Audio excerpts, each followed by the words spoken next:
한 주간 성취될 말씀 구약성경 에레미야 23장 1절에서 9절의 말씀입니다.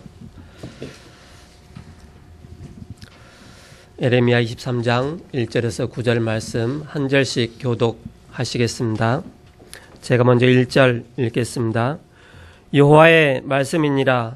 내 목장의 양떼를 멸하며 흩어지게 하는 목자에게 화 있으리라. 그러므로 이스라엘의 하나님 여호와께서 내 백성을 기르는 목자에게 이와 같이 말씀하시니라. 너희가 내 양떼를 흩으며 그것을 몰아내고 돌보지 아니하였도다. 보라, 내가 너희의 악행 때문에 너희에게 보응하리라. 여호와의 말씀이니라. 내가 내 양떼에 남은 것을 그 몰려갔던 모든 지방에서 모아 다시 그 우리로 돌아오게 하리니 그들의 생육이 번성할 것이며 내가 그들을 기르는 목자들을 그들 위에 세우리니 그들이 다시는 두려워하거나 놀라거나 잃어버리지 아니하리라. 여호와의 말씀이니라. 여호와의 말씀이니라. 보라, 때가 이르리니 내가 다윗에게 한 의로운 가지를 일으킬 것이라. 그가 왕이 되어 지혜롭게 다스리며 세상에서 정의와 공의를 행할 것이며 그의 날에 유다는 구원을 받겠고 이스라엘은 평안히 살 것이며 그의 이름은 여호와 우리의 공이라 일컬음을 받으리라. 그러므로 여호와의 말씀이니라. 보라, 날이 이르리니 그들이 다시는 이스라엘 자손을 애굽 땅에서 인도하여 내신 여호와의 사심으로 맹세하지 아니하고 이스라엘 집 자손을 북쪽다 그 모든 쫓겨났던 나라에서 인도하여 내신 여호와의 사심으로 맹세할 것이며 그들이 자기 땅에 살리라 하시니라. 같이요. 선지자들에게 대한 말씀이라. 내 마음이 상하며 내 모든 뼈가 떨리며 내가 취한 사람 같으며 포도주에 잡힌 사람 같으니 이는 여호와 그 거룩한 말씀 때문이라. 아멘. 이 시간에 세움 찬양대 찬양이요 다윗보다 뛰어난 그리스도 왕이라는 제목으로 말씀 선포해 주시겠습니다.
5절 말씀해 보시면 여호와의 말씀이니라 보라 내가 이르리니 내가 다윗에게 한 의로운 가지를 일으킬 것이라 그가 왕이 되어 지혜롭게 다스리며 세상의 정의와 공의를 행할 것이며 그가 왕이 되어 지혜롭게 다스리며 그랬죠. 세상에서 정의와 공의를 행할 것이며 그래서 제목을 다윗보다 뛰어난 그리스도 왕이다. 그런 말씀으로 제목을 정했습니다.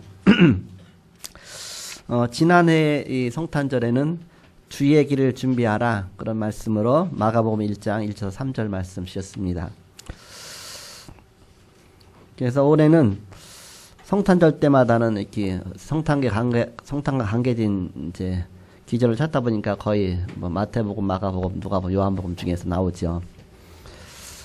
게다가 본문을 보니까 구약인데도 불구하고 성탄에 관계된 기절이 나온 거 있죠. 이렇게 딱 이번 주에 딱 맞게 어떠해서 할렐루야 감사하다. 그래서 보니까 여호와의 말씀이라 보라 내가 때가 이르리니 내가 다윗에게 한 의로운 가지를 일으킬 것이라 다윗의 후손을 오실 것이다. 그가 왕이 되어 지혜롭게 다스리며 세상에서 정의와 공의를 행할 것이다. 왕 중의 왕으로 이 땅에 오셨죠. 지난주간은 회복되어야 할 언약이다 말씀 주셨는데 먼저 잘못된 각인을 바꿔라. 마태복음 16장 13절 20절 지상 치대의 축복은 마태복음 28장 18절 20절 회복할 미션이 있다. 사도행전 1장 1절 누가가 기록한 그 공생애와 부활들 오늘 1절 23장 1절에 보시면 그런 말씀이 있죠. 여호와의 말씀이니라 내 목장의 양떼를 멸하며 흩어지게 하는 목자에게 화 있으리라. 목자가 누구냐에 따라서 양이 고생도 하기도 하고 또 풀을 잘 뜯어먹기도 하죠. 실력 없는 목자가 있으면 그 밑에 양이 있으면 양은 고생 많이 하겠죠. 이렇게. 그러나 우리에게 어떤 목사를 예비하셨느냐 바로 참 목자 되신 그리스도를 우리에게 예비하셨다 그런 뜻입니다. 2절에 그러므로 이스라엘의 하나님 여호와께서 내 백성을 기르는 목자에게 이와 같이 말씀하시니라 너희가 양떼를 흩으며 그것을 몰아내고 돌보지 아니하였도다. 보라 내가 너희의 악행 때문에 너희에게 보응하리라. 여호와의 말씀이니라. 왕을 보내고 제사장을 보내고 선지자를 보내서 이스라엘을 잘 다스리도록 했는데 많이 흩어버리는 그런 목자 역할을 했다 그 얘기죠. 더 이상은 이제는 그거하고 안 되니까 3절 말씀에 내가 내 양떼에 남은 것을 그 몰려갔던 모든 지방에서 모아 다시 그 우리로 돌아오게 하리니 그들이 생육이 번성할 것이며 내가 그들을 기르는 목자들을 그들 위에 세우리니 그들이 다시는 두려워하거나 놀라거나 잃어버리지 아니하리라. 여호와의 말씀이니라.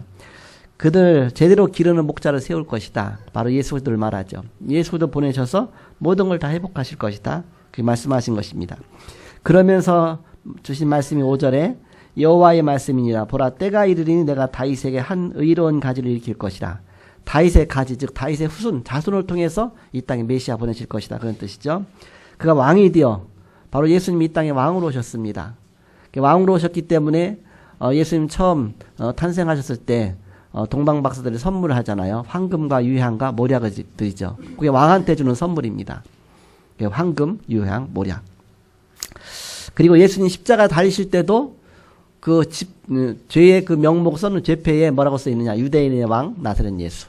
그 왕으로 이 땅에 오셨습니다. 이사야 9장 6절에도 보니까 그는 기묘자여 모사여 전능하신 하나님이시 영존하신 아버지요 평강의 왕이라 할 것입니다. 왕으로 우리의 왕으로 이 땅에 오셨습니다. 그래서 바로 지혜롭게 왕이 되어서 다스릴 것이다. 그래서 6절에 그의 날에 유다는 구원을 받겠고 이스라엘은 평안히 살 것이며 그의 이름은 여호와 우리의 공의라 일컬음을 받으리라. 여호와 하나님께서 우리의 왕이 되셔서 이 땅에 오실 것을 말씀하신 것입니다. 그래서 다윗보다 뛰어난 그리스도 왕이다. 인간은 누구나 이미 각인된 것으로 삽니다. 뿌리 내리게 되죠. 그러면 돌이킬 수 없는 체질로 가게 됩니다. 체질이 됩니다. 그때는 이제 바꿀 수가 없습니다. 솔로몬 왕의 시작으로 이스라엘 역대 왕 대부분이 우상숭배에 빠졌습니다. 솔로몬 시대에 우상숭배 시작했어요. 그러면서 아예 시드기야 망할 때까지 계속 그것을 답습하게 됩니다. 절대 안 바뀌고. 그 결과 예레미야의 수없는 경고에도 절대 바뀌지 않고 이스라엘은 결국 망하게 되었습니다. 그것이 이스라엘의 역사예요. 그런데 우상숭배에 속지 않고 언약을 회복한 3대 왕이 있었습니다. 3대 왕 누구냐? 다윗 왕입니다. 누구냐? 히스기야 왕입니다. 요시야 왕입니다. 이 세 왕은 우상 숭배하지 않고 하나님 말씀 붙잡고 언약 붙잡고 나간 왕입니다. 그 왕이 있을 때는 하나님이 위기가 와도 고통이 와도 어려움이 와도 하나님 모든 걸 다 회복시키시고 축복하셨습니다. 늘 이스라엘은 블레셋 때문에 고통받았거든요. 블레셋이 가시노로 산 겁니다. 조금 이스라엘이 좀 흔들흔들 할 때마다 블레셋 가서 막 괴롭히고 뭐 땅 뺏어가고 농사진 거 다 뺏어가고 정말 눈에 가시처럼 블레셋에 늘 고통난 거예요. 언제 해결됐느냐? 올바른 왕 하나 세워질 때 다윗왕. 다윗왕의 블레셋 그 지역을 다 정복해 버렸어요. 이스라엘 땅으로 다 바뀌었습니다. 그 남쪽, 북쪽, 동쪽, 서쪽을 다 확장해 갖고서 어마어마한 통일 왕국 시대가 됐습니다. 그게 바로 다윗 시대입니다. 그런데 이제는 그 아들 솔로몬 시대부터 이제는 우상 숭배하기 시작해서 점점 줄어들더니 나중에는 나라가 반쪽으로 쪼개지더니 그러면서 결국 우상 숭배 심각하게 되더니 나중에는 북쪽은 저 아수르의 포로로 잡혀가고 또 남쪽은 저 바벨론의 포로로 잡혀갖고서 다 망하게 됐죠. 그래서 지난 주간에 이제 그 이스라엘 백성들이 이제는 그 남쪽의 그 유다가 1차로 이제는 포로로 잡혀가는 그 장면입니다. 1차. 3차에 걸쳐서 잡혀가게 됩니다. 1차에 잡혀갈 때 여고냐라고 해서 이제는 마태복음에 나오거든요. 1장에 나오거든요. 여고냐가 누가 스알데를 낳고 누가 누굴 낳고 쭉 해서 메시아의 계보를 쭉 연결되잖아요. 이렇게. 그래서 1차 때 여고냐가 하고 중요한 엘리트들이 포로 잡혀갑니다. 근데 그때 예레미야가 수없이 메시지 전하면서 뭐라고 말했냐면 저 바벨론에 항복하라. 너희가 바벨론에 갔다가 다시 돌아올 것이다. 항복하라. 그것이 하나님의 뜻이다. 애굽을 따라가지 마라. 그랬거든요. 그런데 바로 이 애굽파와 바벨론파와 서로 싸우면서 그러면서 예레미야는 애굽파도 아니고 바벨론파도 아닌데 오직 하나님파인데 쉽게 말하면 우리나라 그러잖아. 좌냐 우냐 그러잖아요. 그게 아니라 우리는 오직 그리스도 아닙니까? 오직 그리스도 관점에서 모든 거 보잖아요. 그런데 뭘로 오해했느냐? 저 바벨론파로 친바벨론파로 오해를 한 겁니다. 예레미야를. 그래서 예레미야를 감옥에 가두고 때리고 막 그렇게 한 겁니다. 우리는 애굽파인데 왜 저 바벨론 쪽 자고요? 근데 하나님이 뜻을 말하는 것이지 지금 저 바벨론에 포로 잡혀갔다 70년 만에 다시 돌아와서 이 새 왕국을 건설할 것이다. 그러니까 바로 하나님 말씀 들어라. 끝없이 얘기한 거예요. 그랬더니 그래도 그냐마 여고냐는 왕 되자마자 몇 개월 안 돼 갖고서 항복해버렸어요. 몇 개월 안 돼. 한 3개월 뒤인가밖에 안 됐습니다. 근데 항복한 겁니다. 바벨론이 쳐들어왔는데 항복해 갖고서 그 왕하고 여고냐 왕하고 또 이제 중요한 국가의 그 의정자들 그 엘리트들하고 이제는 어디로 갔냐? 바벨론에 포로 잡혀갔어요. 잡혀갖고 나중에는 이제는 중요한 요직을 다 맡기기 시작했습니다. 그 바벨론에. 그래서 막 뭐 실력자들을 발탁해갖고서 나라에 중요한 걸 맡긴 겁니다. 그러니까 거기서 나온 것들이 이제는 뭐 다니엘과 여러 가지 막 그 애굽의 바벨론의 총리가 되어지고 어마어마한 역사들이 일어나잖아요. 그 나중에 이제는 고스란히 다 돌아오게 됩니다. 귀환할 때. 근데 끝까지 하나님 말씀 거부했던 시드기야 왕은 끝까지 막 반역을 일으키는 거예요. 바벨론이 와서 다 점령했는데도 불구하고 또 이제는 속에서 또 반역하고 또 걸리고. 그래서 나중에 반역하고서 이제 몇 번 하다 걸려버리니까 바벨론 왕이 너무 신경질 나니까 이제 예레미야 52장까지 가서 나오는 얘기입니다. 거기 보면은 이제 예레미야를 그 시드기야 왕을 데려다가 마지막 왕이잖아요. 그 시드기야 왕이 보는 앞에서 그 아들을 다 죽여버려요. 이렇게. 얼마나 자기 앞에서 자기 아들 죽이니까 얼마나 그러겠습니까? 그러면서 시드기야 왕의 두 눈을 뽑습니다. 두 눈을 뽑고서 이제는 쇠사슬을 발에다 발하고 여기 팔에다가 여기 해고서 이제 뭐 이렇게 말에다가 여기 매갖고서 질질 끌려가는 겁니다. 천리길을 그렇게 걸어가는 겁니다. 딴 사람은 이제 말 타고 가는데 그렇게 이제는 고통받게 되죠. 하나님을 끝까지 하나님 말씀을 안 듣는 거예요. 예레미야 통해 하나님 주신 말씀을.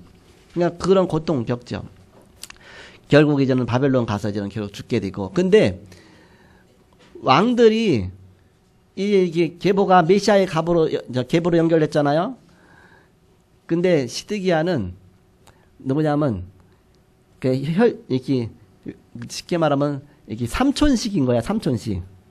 그러니까 이렇게 그 여고냐가 이게는 이제 잡혀가면서 그 다음에 이제는 딴 사람을 세운 거예요. 근데 그때부터 혈통으로 연결되지 않고서 이렇게 연결되지. 그래서 메시아의 혈통이 여고냐로 해서 이제는 이제 그때 첫 1차에 바벨론 포로 간 다음부터 그 다음부터 거기서부터 나는 메시아의 혈통이 연결되죠.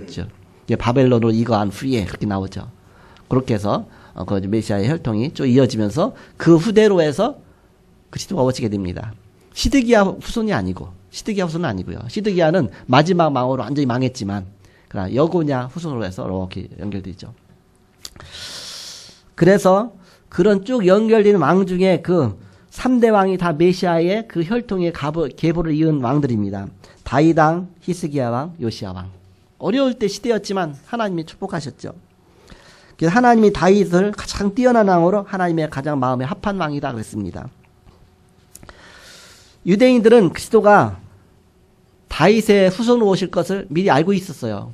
왜냐, 구약 성경을 너무 많이 열심히 공부하다 보니까 구약에 예언된 말씀 보니까 뭐 예레미야가 예언한 거, 뭐 이사야가 예언한 거 쭉 보다 보니까, 그래서 예수님 묻잖아요. 너희는 그리스도에 대하여 어떻게 생각하느냐?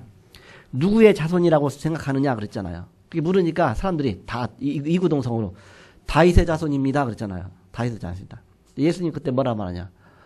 아니, 어떻게 메시아가 다윗의 자손이 될 수 있겠냐? 메시아가. 그러니까는 말이 그렇거든.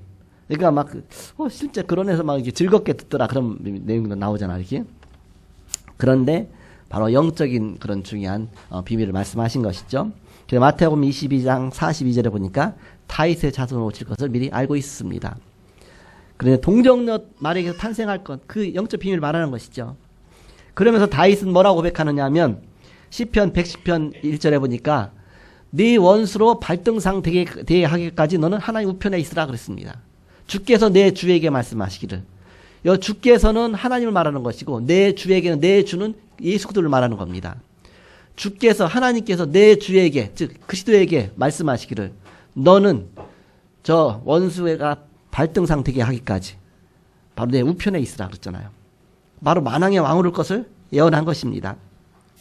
그래서 다윗은 그리스도를 자신보다 비교할 수 없는 뛰어난 왕 중의 왕이라고 고백했습니다. 아브라함 뭐라고 말씀하십니까? 아브라함 뭐라고 말해요? 예수님께서 이제는 아브라함에게 얘기하면서 아브라함 얘기를 하면서 아브라함은 벌써 아브라함, 다윗, 아브라함과 이삭, 야곱, 요셉 이렇게 쭉 나오잖아요. 그러면서 예수 그리스도는 메시아는 그 이후에 신약에 와서 후손이잖아요. 그런데 예수님 뭐라고 말씀하시냐면 아브라함은 나의 때 볼 것을 보고 기뻐하고 즐거워했다 그랬습니다. 아니, 그러니까 유대인들 뭐라냐? 네가 지금 네가 아직 50도 안 됐는데 그래 아브라함이 바로 너 볼 것 즐거워했느냐 그랬잖아요. 그러니까는 말이 안 된다. 나는 아브라함 나기 전부터 있었느니라 그랬죠. 영적인 걸 말씀하시는 것이죠. 바로 메시아의 그런 중요한 여자의 후손으로 혈통으로 오실 그리스도를 말하는 것이죠. 그래서 우리는 성탄의 참된 의미를 알아야 되겠습니다. 오직 그리스도, 오직 성령. 모든 종교의 특징은 내가 하는 것입니다. 나 중심이죠. 그러나 복음은 하나님 중심입니다. 하나님 역사하시는 속으로 들어가는 것입니다. 그게 사도행전 1장 1절, 3절, 8절이죠. 이것이 중요하죠. 모든 현장, 모든 사람에게 갈보리산 언약이 필요한 것입니다. 예수님의 십자가의 갈보리산의 그 피의 비밀이 없이는 아무도 구원받을 수 없고 죄와 저주에서 빠져나올 수가 없죠. 오직 하나님 나라, 오직 성령 충만 필요하죠. 그래서 예수 그리스도께서 모든 문제 다 해결해 놓으셨습니다. 우리가 기도할 때 역사가 일어나는 것입니다. 혼자 있는 시간 굉장히 중요한 시간이죠. 이때 누리는 시간입니다. 저는 어렵다 보니까 저절로 기도를 배우게 됐어요. 어려우니까 자꾸 기도하다 보니까 기도가 된 거예요. 또 기도하다 보니까 응답이 오니까 기도 응답이 오는 거구나. 그러다 보니까 이제는 이렇게 무시기도도 늘 하고 정식기도는 이렇게 구체적으로 이렇게 잘 못했지만 그래도 이제는 시간 내놓고 성경도 읽고 이렇게 했는데 그렇게 해서 오랜 동안 중학교를 거치고 고등학교를 거치고 또 이런 직장생활 갔다 나중에 대학과 모든 사회생활을 거친 다음에 신앙생활 하는데 하나님 앞에 기도할 때면 감사해요. 하나님 감사합니다. 저번 생각해보니까 이런 문제도 왔었고 저런 문제도 왔었고 많은 어려움이 왔었지만 하나님은 그 중에서도 나를 피할 길을 주시고 나를 지켜주시고 이제까지 내가 온전히 있는 거 이거 보니까 하나님 감사합니다. 지난 거 생각해 보니까 감사해. 그러나 앞으로 올 거 생각하면 두려움이 앞서 항상. 지난 거 생각하면 잘 왔구나. 안도의 숨. 그러면서 이제는 앞으로 생각하면 걱정 막 해요. 이게 정상적인 신앙생활 아니죠. 그런데 일단 내 앞에 닥쳐 있는 여러 가지 문제들 보면은 내가 두려운 거예요. 이렇게 두렵고 뭔가 이제는 막 짜증나고 뭔가 신앙생활이 힘든가 그런 생각이 드는 거예요. 근데 그게 잘못된 신앙생활이라는 것을 언제 깨달았느냐? 이 복음의 비밀을 깨닫고 나서 오늘 강단 말씀 제목처럼 다윗보다 뛰어난 그리스도의 왕이란 이 왕적인 권세 누리면서부터 여기에 대해서 해방을 받았어요. 베드로전서 2장 9절에 보니까 너희는 왕같은 제사장이요 거룩한 나라요 그의 소유된 백성이니 이는 너희를 어두운 데서 불러내신 귀한 영적 왕적인 권세 누리게 하려고 하셨다 그랬잖아요. 왕같은 제사장 거룩한 나라요 그의 소유된 백성이다. 어두운 데서 불러내신 하나님의 귀한 축복도 들어가게 하신 것이다. 이 복음의 비밀을 깨닫고 나서부터는 이제는 당장 닥치는 어마어마한 사단의 공격들이 있잖아요. 그럼 사단이 공격하면 최선의 방어는 뭡니까? 공격입니다. 최선의 방어는 공격이에요. 공격 안 하고 방어만 계속하면 계속 얻어맞다 끝나는 겁니다. 때리는 사람이 안 때릴 때까지 기다려서 계속 얻어맞는 거 아닙니까? 그러니까 최선의 방어가 뭐냐? 공격입니다. 사단이 공격하기 전에 내가 먼저 사단을 때려 눕히는 거예요. 그것이 바로 영적인 비밀입니다. 권세입니다. 바로 그리스도 만왕의 왕이신데 그 왕이 우리를 부르셨잖아요. 왕이 우리와 함께 하시잖아요. 근데 이 비밀을 자꾸 놓치다 보니까 한참 막 저 터진 다음에 그때 가서 이제 그리스도를 붙잡는 거예요. 과거는 그렇게 살다가 복음의 비밀을 깨닫고 나서부터는 이 영적인 문제 오기 전에 먼저 영적인 싸움 싸우고 하루를 시작하는 겁니다. 그 왕적인 권세 누리는 것이죠. 이게 최고의 축복 중에 축복이죠. 이스라엘 백성은 이걸 못 누린 겁니다. 계속 저 터지다가 이렇게. 근데 이 비밀 누린 사람도 있습니다. 바로 노예로 간 요셉. 노예로 갔지만 그 속에서 기도 비밀 누리면서 승리했잖아요. 사무엘 혼자 있을 때 그 깊은 기도의 비밀 누렸습니다. 다윗 오히려 혼자 홀로 있을 때가 최고의 축복의 시간이었습니다. 정시 기도할 때 이런 일이 일어나는 것입니다. 무시 기도할 때 이런 축복도 들어가게 되는 것입니다. 집중 기도할 때 이런 비밀이 나타나는 것입니다. 그래서 우리는 영적 존재거든요. 하나님도 영적 존재, 마귀도 영적 존재, 천사도 영적 존재, 사람도 영적 존재입니다. 그렇기 때문에 영적 싸움이 있습니다. 그래서 우리가 기도할 때 신자가 받은 영적 축복이 나타나게 됩니다. 우리가 기도할 때 영적인 권세가 나타나게 됩니다.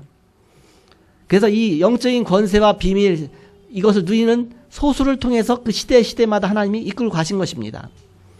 출애굽의 역사에 그렇게 많은 사람이 쓰임받은 것이 아니라 이 비밀하는 요게벳, 모세 어머니 아닙니까? 모세. 또 아론, 모세 형 아닙니까? 이드로, 모세 장인어른 아닙니까? 라합, 가나안 정복할 때 기생이었지 않습니까? 여호수아, 모세 후계자, 갈렙, 여호수아의 동역자. 그 7명 갖고 출애굽의 역사가 일어난 거예요. 바로 이런 영적으로 복음이 분명한 사람 통해서 하나님은 시대마다 역사하신다. 블레셋 막는데 그렇게 블레셋한테 엄청나게 고통받았거든요. 그런데 한나라든지 사무엘 낳은 사람이 한나 아닙니까? 한나의 어머니, 사무엘의 어머니잖아요. 그리고 사무엘, 또 이세 다윗의 아버지잖아요. 그러면서 다윗, 또 다윗의 그 친구 요나단, 그 5명 통해서 블레셋 막는데 하나님이 기존에 쓰임 받게 하신 것이죠. 모든 거 다 끝난 겁니다. 그 5명 갖고. 아람 막는데 엘리야, 엘리사, 오바댜 3명 갖고 모든 게 다 끝났어요. 지금도 똑같다 그 얘기입니다. 아수르, 바벨론, 로마 모든 거 바로 이 시대에 영적 비밀을 아는 사람들을 하나님이 그 시대마다 쓰신 것입니다. 그래서 예수님 오시면서부터는 이제는 이 모든 것이 이제 신약에서부터는 이제는 육신적인 것보다는 이제 영적인 세계로 갔죠. 그래서 이스라엘이 속국이 돼갖고서 로마에 정복당에 있잖아요. 고통받고 있잖아요. 그때 예수님께서 뭐라고 말씀하십니까? 너희는 예루살렘 떠나지 말고 아버지 약속하신 것을 기다려라. 너희는 몇 날이 못되어 성령으로 세를 받을 것이다. 그 사명 주시니까 제자들이 뭐라고 말하느냐? 이스라엘 나라를 회복하심이 이때이니까 우리가 지금 일본에 36년간 지배받듯이 로마에 지배받고 벌써 몇 수십 년 됐는데 지금서 이제 해방시킬 겁니까? 지금 우리나라 통일 말하는 거랑 똑같은 거예요. 하나님 이제 통일되겠습니까? 그 똑같은 거예요. 영적인 사실을 봐야 되는데, 영적인 눈 갖고 봐야 되는데, 보이지 않게 사단에 완전히 종로로 타고 있는데 그건 못 보고서 하나 육신적으로 보는 겁니다. 예수님께서 뭐라고 말씀하십니까? 때와 기한은 아버지께 있다. 너희 알바니다. 너희 알바니다. 너희는 오직 그거 거의 관심 두지 말고 오직 성령이 너희에게 마시면 너희가 권능 받고 예루살렘 온 유대 사마리아 땅까지 내 증인이 될 것이다. 복음으로 세상 살리고 복음으로 세상 정복할 것이다. 비록 육신적으로는 로마의 정복 땅에 있지만 복음으로 저 로마와 마게도냐와 아시아와 전역을 다 살릴 것이다. 결국 지금 시대를 보세요. 유럽 여행만 가도 다 가는 곳마다 다 복음의 문화잖아요. 성당이 다 복음 문화 아닙니까? 가는 나라마다 다 꽉 찼어요. 그게 사도 바울이 가서 복음 전했던 지역들이 다 그렇게 다 바뀌었습니다. 복음으로 아예 육신적으로는 어떤 면에서 보면 로마의 속국이 돼 있었지만 복음으로 전 세계를 정복한 겁니다. 그래서 복음의 영적 자유함 속에서 온 세계를 살린 것이죠. 우리 영적인 눈으로 봐야 되죠. 그래서 본론으로 제가 서론이 길었는데 본론으로 그리스도 왕이 필요하다. 우리는 시대마다.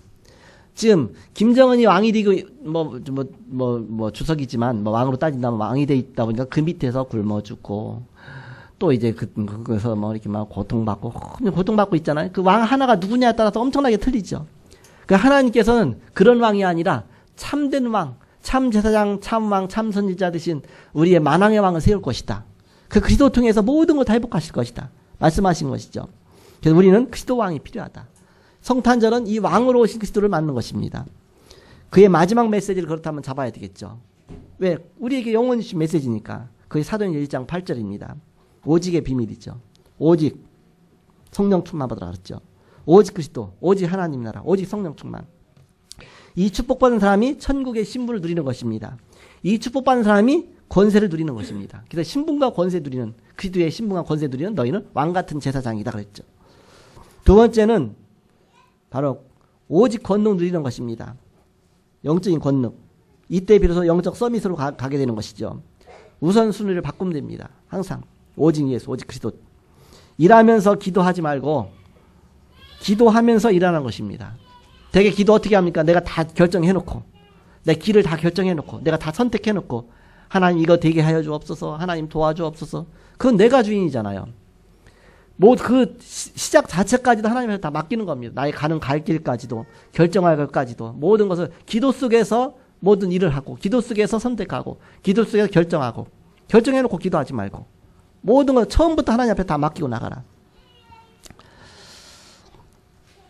그러면 하나님이 일하시면서 이때부터 이제는 기능 서밋으로 가게 되죠. 다른 사람이 안 하는 재창조의 응답을 누리는 것입니다. 그게 기능 서밋이죠. 그래서 이제 문화 서밋으로 가는 겁니다. 이제는 흐름을 바꾸는 거예요. 그런 축복까지 누리게 되는 것이죠. 마지막 세 번째는 이제는 그리스도 왕의 증인이 되는 것입니다. 증인. 우리에게 증거 주셨으니까 증인으로 서는 것이다. 최고의 증인이 렘넌트 키우는 증인입니다. 복음 바로 깨닫게 하는 것입니다. 그래서 내년 현장의 날에는 성인식을 하려고 합니다. 유대인들은 13세에 성인식 하는데 우리 이제는 렘넌트 중에서 성인식, 복음의 뿌리가 착 내린 사람 선발해 갖고서 성인식 하려고 그래요. 그리고 사명식 하려고 합니다. 우리 렘넌트 중에 전문성이 딱 나오면 준비되어지면 이제 사명식. 그리고 파송식 하려고 합니다. 세상 이길 준비가 돼서 이제는 파송받고 세상을 향해서 나가는 겁니다. 선발해 갖고 이제는. 그래서 그 나이를 딱 찝어서가 아니라 이제 거기에 준비되면 복음의 뿌리가 딱 준비되면은 그 다음에는 성인식이다. 전문성이 다 확실히 나오면 그 다음에는 사명식이다. 세상 이길 중요한 답을 갖고 이제 세상을 향해서 파송받아 나가는 겁니다. 파송식이다. 현장의 날에. 우리 렘넌트는 이 과정을 다 거쳐서 가는 것이죠. 자, 결론입니다. 우리 마가다락방의 축복을 회복해야 되겠습니다. 바로 그리스도는 유일성이죠. 그리스도 안에 모든 것이 다 있죠. 그것이 다락방, 마가다락방에서 일하는 응답 아닙니까? 거기에다 플러스 19개 훈련 합쳐서 20개를 성경적인 전도 전략 20가지라 말합니다. 그래서 이 운동을 직장에 가서, 지역에 가서, 또 이걸 놓고 기도하면서 기도 운동으로, 말씀 운동으로 계속 펴나가는 것이죠. 그래서 이 전체를 놓고 우리가 사문으로 하는 겁니다. 오늘의 말씀, 오늘의 기도, 오늘의 전도. 300군데 말씀운동, 사각지대, 재앙지대, 황금지대 전체를 놓고서 우리는 이게 사문으로 하는 겁니다. 그래서 에베소서 6장 10절에서 20절에 보니까 우리의 싸움은 혈과육에 대한 것이 아니오 정사와 권세와 이상 가서 역사는 악한 영과의 싸움이라 그랬죠. 우리의 마지막 싸움은 영적 싸움이다. 육신적인 싸움 싸우지 말고 영적인 싸움 싸워라. 그 안에 모든 축복이 다 있다. 그래서 메리 크리스마스. 왜 즐거우냐? 기도 왕의 성탄 축하하는 것이죠. 근데 이것이 다 육신적으로 변질돼 버렸어요. 그리스도가 왕인데 산타 할아버지가 왕이 되었고 모든 것에 교회도 가득 차 있고 이렇게 모든 게 산타가 그리스도가 돼 있어 이렇게 곳곳마다 이렇게 그렇잖아요. 그리고 선물이 주인이 돼 있어. 선물. 그리스도는 온데간데 없어. 그냥 선물이야. 오직 선물. 이렇게. 즐기는 거. 이렇게. 오직 그리스도인데 그리스도만 빼놓고 그게 사단의 전략 아닙니까? 그리스도 대신 등장한 산타. 그 센터크루스가 그리스도가 돼 있어요. 이렇게. 센터크루즈만 만나면 모든 게 문제 해결될 것 같아. 우리 애들 어린이집을 일찍 갔어요. 어렸을 때. 직장 다니다 보니까. 근데 성탄절이 됐다고 이제 편지가 왔어요. 어린이집에서. 성탄절인데 자녀들한테 선물 줄 것 좀 이제 챙겨서 보내주라고 그런 거야. 이렇게. 선물을. 근데 이제는 몰래 갖고 오라고. 애들 모르게끔 따로 갖고 오라고. 그래갖고서 대신 이제는 그 선물에다가 좀 메모지로 해갖고서 얘들이 고쳐야 될 점, 장단점, 앞으로 뭐가 될 거, 뭐 할 거, 이렇게 좀 칭찬하고 싶은 거, 뭐 여러 가지 써갖고서 갖고 오라고 그랬어요. 스티커로 딱 해갖고서 딱 붙여갖고서 이제 선물을 애들 없는 데 가서 이제 가서 몰래 딱 선물 줬잖아요. 얘가 뭐 좋아하는지 알잖아요. 자, 성탄절 이브가 됐어요. 그때 산타 복장을 하는 어떤 아저씨가 나타나더니 이사야 부르더니 너 요즘에 뭐 하고 막 하나 못하는 뭐 쭉 얘기니까 어떻게 나를 다 알지? 너 앞으로 이렇게 해라 그러니까 막 너무 긴장돼서 들었나 봐요. 그러면서 이제는 사야가 늘 원했던 선물이 딱 나오거든. 휴, 갔다 와서 뭐냐 산타 할아버지 찍으라고 몇 년 가더라고. 그래서 아니 그때는 말 못하고 나중에 아니야 왜 그때는 이제 잘 몰랐으니까 우리가 다락방도 안 했으니까 그때는 그게 다였으니까. 나중에는 해석시키냐고. 아니야. 어떻게 이렇게 알겠냐. 엄마 아빠가 써갖고 갖다 준 거야. 그래서 간신히 설득시켜갖고서, 그렇구나. 그게 뭐, 첫 번부터 잘못된 게 뿌리 내리는 거예요. 그러다 보니까는 뭐, 양말 걸어놓고, 선물 오기를 바라고, 뭐 하고. 그리스도를 바라봐야 되는데, 그리스도는 온데간데 없고. 그래서 우리는 바로 그리스도 왕의 성탄을 축하하는 것이다. 만왕의 왕으로 내게 오셨다. 나와 함께 하신다. 그 그리스도의 신분과 권세 누리는 삶을 살면서 이 땅에서 세상을 살리는 정복하는 축복 누리는 것이다. 이런 귀중한 축복 누리시고 승리한 여러분 되시기를 그리스도 이름으로 축복합니다. 기도하겠습니다. 하나님 감사합니다. 하나님께서 함께 하시고 인도하심을 감사합니다. 그리스도 왕의 축복을 누리게 하시고 바로 그리스도를 왕으로 모셨사오니 그리스도의 하나님의 자녀의 신분과 권세를 우리 삶 속에서 날마다 누리게 하여 주옵소서. 감사하며 예수님의 이름으로 기도하옵나이다. 아멘.